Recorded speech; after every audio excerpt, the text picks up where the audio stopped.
Assalamualaikum warahmatullahi wabarakatuh. Selamat sore Bu Nurul Fitria dan teman-teman semuanya. Di sini kami dari kelompok 2 ingin mempresentasikan materi tentang linear energy transfer. Next.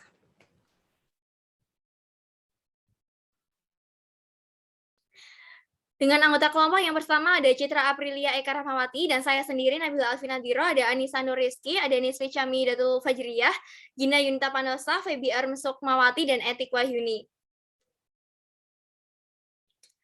Definisi dari linear energy transfer ya adalah jumlah energi rata-rata yang ditransfer atau diberikan pada medium yang dilalui oleh partikel sumber radiasi persatuan panjang. Nah, untuk penggunaan radioterapi, normalnya digunakan sumber energi yang kecil dengan jarak lintasan yang kecil pula. Nah, sehingga pada umumnya satuan yang digunakan untuk menyatakan LET adalah kilo electron volt per mikrometer.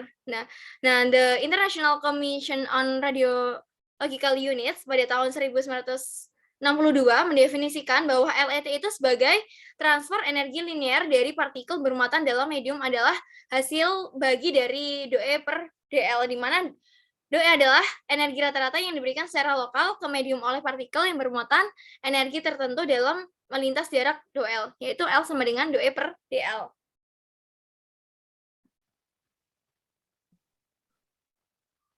Untuk LET atau bisa disingkat dengan linear energy transfer itu juga disebut dengan stopping power. Nah, LET ini mendefinisikan tingkat pengurangan energi linear rata-rata atau average linear rate of energy loss dari sebuah partikel bermuatan akibat dari suatu medium. Nah, ini merupakan salah satu konsep dasar fisika radiasi, dosimetri, dan radiasi biologi yang menyatakan bahwa energi yang ditembakkan oleh suatu partikel bermuatan akan mengalami pengurangan atau biasa disebut dengan atenuasi ketika dilewatkan suatu medium dengan ketebalan tertentu.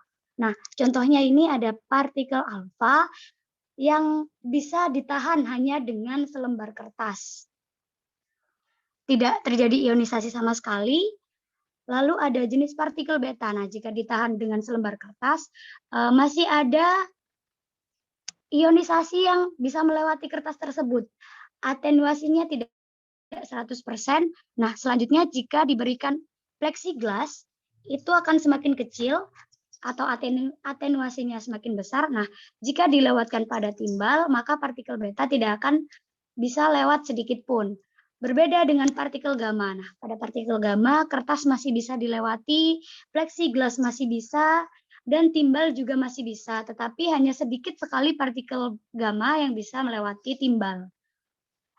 Nah, tingkat-tingkat penetrasi partikel berenergi ini untuk alfa tergolong high LET karena mampu berinteraksi kuat dengan material yang dilewati, sementara untuk partikel beta dan gamma tergolong low LET. Nah, untuk pembagian akan dibahas di slide berikutnya.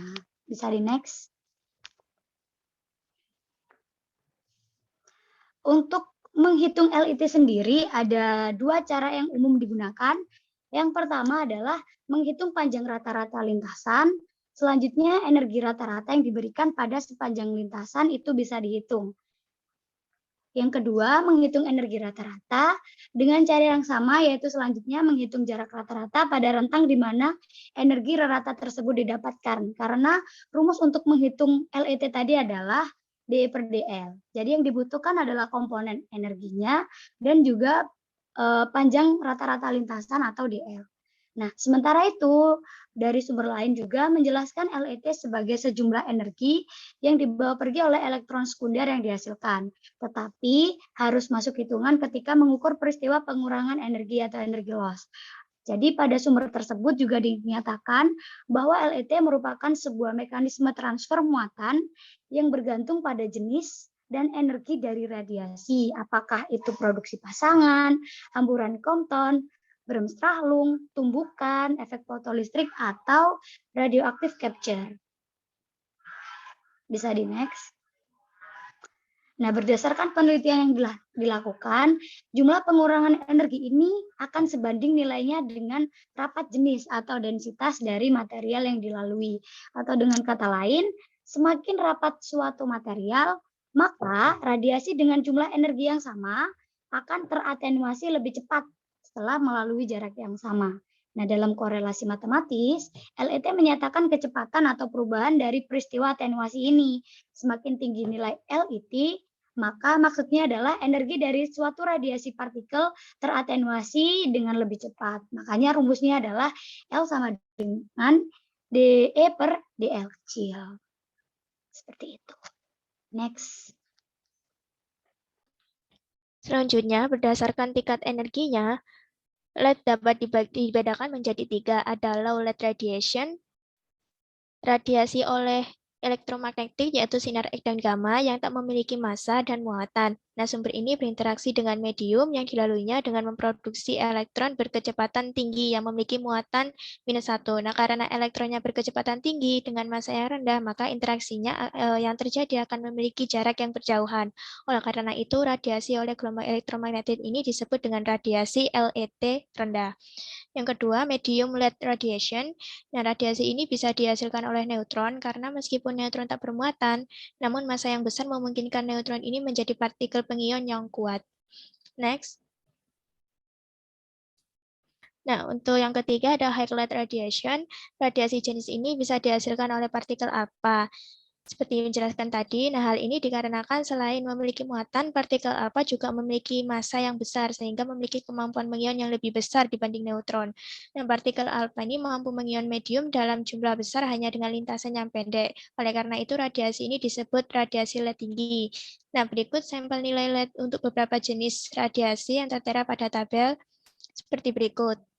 Nah, dari tabel itu terlihat bahwa foton ini memiliki LED yang paling kecil, sedangkan neutron memiliki LED yang bervariasi pada cara pengukuran LED-nya. Proton akan menghasilkan LED rendah ketika baru memasuki fantom, tapi pada akhir lintasan memberikan energi yang besar pada penghujung lintasan. Next. Secara dosis, radiasi LET rendah akan lebih efisien untuk menyebabkan kematian sel daripada radiasi LET tinggi.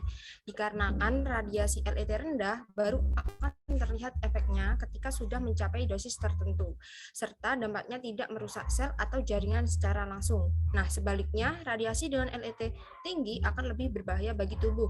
Hal ini dikarenakan radiasi bernilai LET tinggi akan lebih mudah berinteraksi dengan DNA dan sel-sel tubuh lainnya, sehingga dapat menimbulkan kerusakan biologis yang lebih parah dan cepat, di mana lebih cepat dari laju mekanisme sel itu, serta memungkinkan terjadi kerusakan permanen. Nah, selain itu LET tinggi ini tidak menunjukkan efek dosis karena menghasilkan tumbukan yang cukup. Next. Lalu bagaimana jika kita membandingkan antara high versus low LED radiation? Jadi untuk high LED radiation, ini mengionisasi air menjadi radikal H dan OH melalui jalur yang sangat pendek. Pada gambar, dua peristiwa terjadi dalam sel tunggal sehingga membentuk sepasang radikal OH yang berdekatan yang bergabung kembali untuk membentuk peroksida H2O2 yang dapat menghasilkan kerusakan oksidatif dalam sel.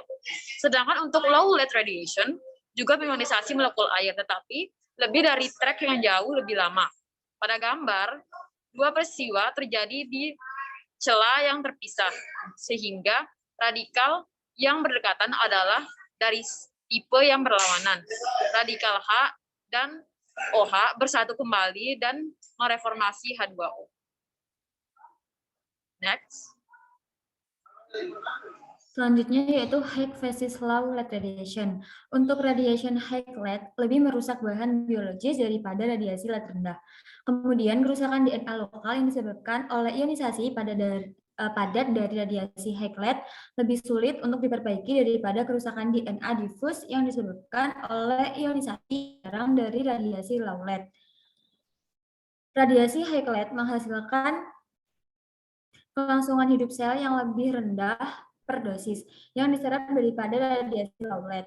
Radiasi high LED ditunjukkan untuk membunuh sel tumor secara efisien sambil meminimalkan dosis ke jaringan normal untuk mencegah toksisitas. Dan efektivitas biologis radiasi high LED tidak dipengaruhi oleh waktu atau stadium dalam siklus hidup sel kanker seperti halnya dengan radiasi low LED.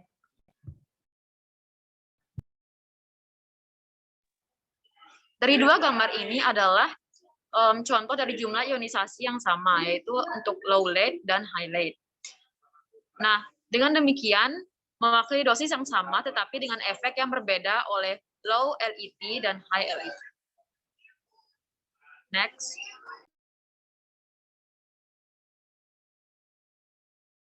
Selanjutnya yaitu contoh kasus, terapi radiasi atau RT telah digunakan sejak tahun 1890-an untuk mengobati kanker. RT bisa dijadikan primer pengobatan atau adjuvan untuk kombinasi operasi, kemoterapi, molekul kecil yang ditargetkan, atau obat-obatan biologis. Secara tradisional, radiasi transfer energi linier rendah atau LET seperti foton, sinar X, dan sinar gamma telah menjadi andalan. Tetapi sejak 1950-an, terapi partikel bermuatan atau CPT dibentuk sinar proton telah tersedia dan telah menunjukkan keunggulan terapi foton melawan beberapa kanker. Baru-baru ini, terapi menggunakan partikel bermuatan tinggi LET atau pengion padat seperti karbon sedang digunakan karena mereka dapat lebih tepat memberikan energi intensitas yang lebih tinggi sementara mengurangi dosis ke jaringan sehat di jalur radiasi. Berikut adalah daftar pustaka yang kami gunakan. Terima kasih atas perhatiannya. Sekian presentasi dari kelompok 2. Wassalamualaikum warahmatullahi wabarakatuh. Waalaikumsalam.